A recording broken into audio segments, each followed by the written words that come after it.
Right now, the fire is 80% contained. We don't know what caused the fire, but we do know that it is no longer spreading after burning about 2 acres.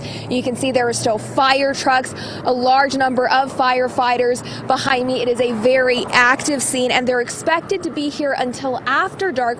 We're going to get to that 100% containment. Now, when we first got here, the trail began to close off, this popular trail, because truck after truck, they were all coming in through this area. Now, after a while, the trail has since opened up, but crews tell us they were able to reach that 80% containment because while they were on their way here, they saw 2 distinct columns of smoke. And knowing that, they reached out to the wildland firefighters for help, and that's how they were able to reach that 80% containment within a few hours. That's why we're remaining on scene till it's at 100%. Until this fire is 100% contained, Albuquerque Fire Resources will remain on site, and then it will be put into a patrol status and constantly monitored and patrolled throughout the nighttime, morning, and day tomorrow, and then assessed for the next day.